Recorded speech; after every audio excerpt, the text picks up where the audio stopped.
দেখলে হবে, খরচা আছে, এই বক্তব্যটি সর্বত্র কিন্তু সঠিক নয় বস। দেখাও হবে, ঘোরাও হবে, সাথে খাওয়া দাওয়াও হবে, কিন্তু কম খরচে কিভাবে? এই নিয়ে এবার আমার ভাইজ্যাক সফরের ছোট্ট ভিডিওটি আপনাদের সকলের জন্য চেষ্টা করছি তুলে ধরার। আসুন দেখে নেওয়া যাক ভাইজ্যাকের রাস্তাঘাট, ভাইজ্যাকের নিয়ম শৃঙ্খলা, ওখানে কোন সি বিচে চান করা যায়, কোন সি বিচে চান করা যায় না, কোন রেস্টুরেন্টে খুব কম খরচে ভালো খাবারের স্বাদ নেওয়া যায়, তার সবটাই খুঁটিনাটি আমি আপনাদেরকে তুলে ধরার চেষ্টা করছি। সঙ্গে থাকুন, ভিডিওটি ফলো করুন।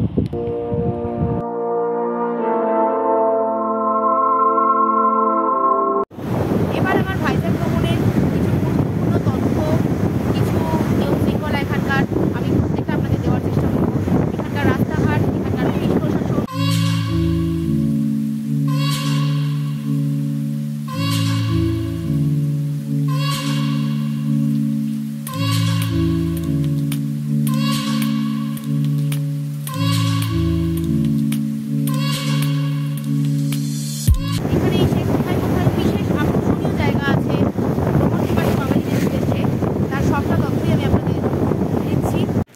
এই দিন আমরা প্রথম গেছিলাম সীমাচলম মন্দিরে। এই মন্দিরে আমরা অটো থেকে নেমে নিচে টিকিট কাউন্টার আছে, সরকারি বাসের টিকিট কাউন্টার, যে বাসের ভাড়া 15 টাকা। আপনারা লাইন দিয়ে টিকিট কেটে সেই বাসে উঠবেন এবং সেই বাস অনেক উপরে, পাহাড়ের উপরে আপনাকে মন্দিরে পৌঁছে দেবে। মন্দিরের বাইরে ঢোকার সময় ওখানে আপনাকে মোবাইল ফোন, ব্যাগ, জুতো কাউন্টারে সব কিছু জমা রাখতে হবে। মোবাইল, ব্যাগ কোনো কিছু নিয়ে যাওয়ার অ্যালাউ নেই ভেতরে। এই হচ্ছে মন্দিরটা, যতটা পারলাম বাইরে থেকে দেখানোর চেষ্টা করলাম। খুব পুরনো একটা মন্দির, খুব ভালো একটা পাথরের তৈরি সুন্দর মন্দির। এরপর আমাদের সেদিন দ্বিতীয় গন্তব্যস্থল ছিল কৈলাসগিরি। কৈলাসগিরি যাওয়ার জন্য আমরা রোপওয়ের টিকিট কাটলাম। 70 টাকা করে পার হেড টিকিট ছিল। সেই টিকিট কেটে এইভাবে সিঁড়ি দিয়ে আমরা রোপওয়েতে চড়ে বসলাম। রোপওয়ে থেকে গোটা ভাইজ্যাক শহরটাকে খুব সুন্দরভাবে উপভোগ করা যায়। গোটা ভাইজ্যাক শহরটাকে দেখা যায়, একদিকে সমুদ্র আর একদিকে খুব সুন্দর টাউন, খুব সাজানো গোছানো টাউন। যদিও বা রোপওয়েতে আমার প্রচণ্ড ভয় লাগছিল, আমি একদম স্টিল হয়ে বসেছিলাম, কিন্তু সত্যি বলতে আপনাদের দেখানোর এই মজাটা আমি কিন্তু মিস করতে পারলাম না। তাই চেষ্টা করেছি পুরোটাই আপনাদের ক্যাপচার করে দেখানোর জন্য। একদিকে রোপওয়ে আসছে আর একদিকে রোপওয়ে যাচ্ছে। এত সুন্দর ভাইজ্যাক টাউনটা রোপওয়ে থেকে উপভোগ করা সত্যি একটা মনোমুগ্ধকর একটা দৃশ্য। এই দৃশ্য সত্যি মিস করলে অনেকটাই মিস করবেন। এরপরে আমরা আস্তে আস্তে রোপওয়ে থেকে নেমে সিঁড়ি দিয়ে উপরে উঠে গেছিলাম। ওপরে উঠে যাওয়ার পরেই সবার প্রথম যেটা আমাদের দৃষ্টি আকর্ষণ করেছিল সেটা হচ্ছে শিব ও পার্বতীর একটা বৃহৎ মূর্তি, পাথরের তৈরি সাদা একটা শিব পার্বতীর মূর্তি, যার সামনে খুব সুন্দর ঝর্ণা ছিল। এবং ওখান থেকে আমরা একটা ভিউ পয়েন্ট থেকে পুরো ভাইজ্যাক টাউনটাকে ওখান থেকে আমরা ক্যাপচার করার চেষ্টা করেছি। একদিকে ঋষিকোণা বিচ দেখা যাচ্ছে, ঠিক অপর দিকে আবার ডলফিন বিচ দেখা যাচ্ছে। তো আমরা মোটামুটি অনেকটাই দেখানোর চেষ্টা করেছি। এখান থেকে খুব সুন্দর পরিবেশ।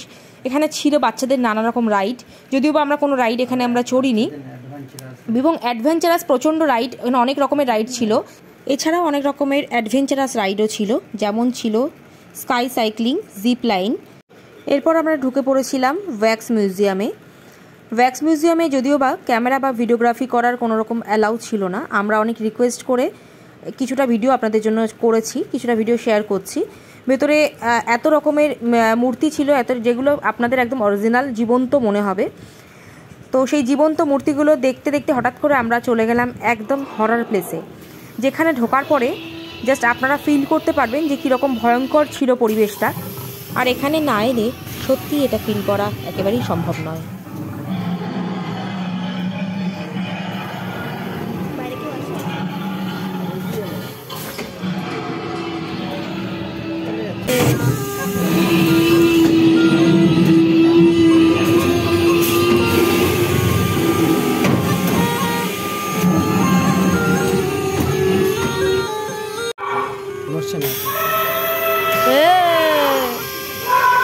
এরপর আবার রোপওয়ে করে নিচে নামার পালা।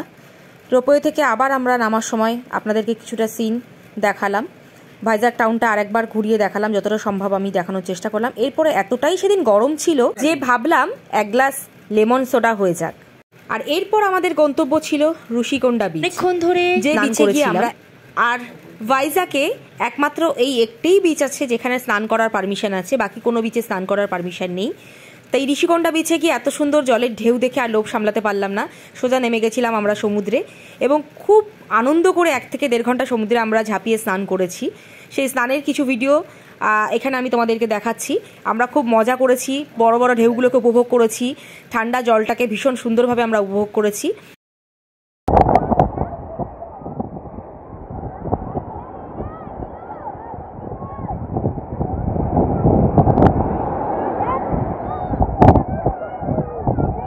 এরপর আমাদের গন্তব্য ছিল বালাজি মন্দির।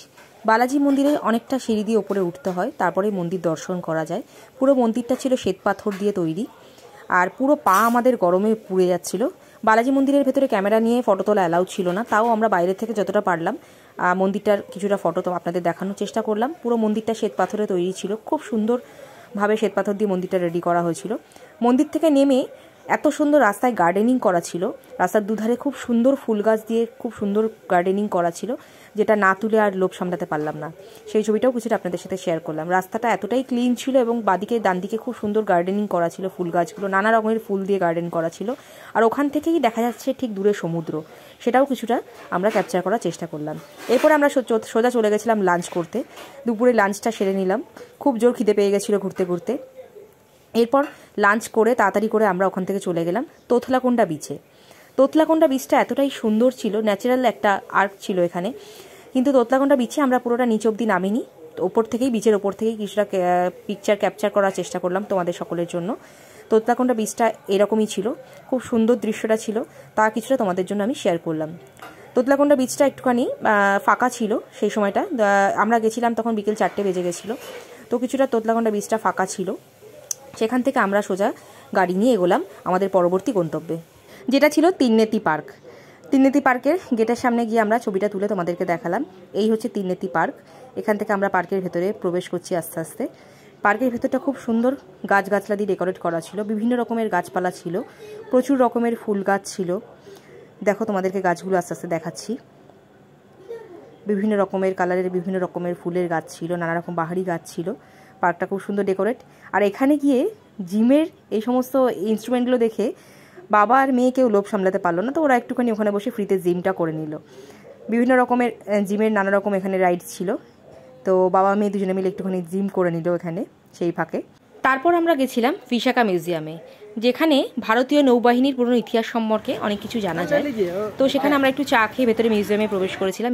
মিউজিয়ামে অনেক কিছু দেখার জিনিস আছে। তারপর আমরা চলে গেছিলাম সোজা সাবমেরিন দেখতে। সাবমেরিনটা ছিল আরকে বিচে। সাবমেরিনের ভেতরটা তোমাদের দেখাচ্ছি। খুব সুন্দরভাবে সাবমেরিনটা খুব সুন্দরভাবে আগেকার যেরকম ছিল একদম অরিজিনাল সাবমেরিনটাকে ঠিক সেইভাবেই আমাদেরকে দেখানো হয়েছে।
তো আপনারা তাহলে অপেক্ষায় থাকুন আমার ভাইজ্যাক সফরের নেক্সট ভিডিওর জন্য। সঙ্গে থাকুন, ফলো করুন আমার ভিডিও।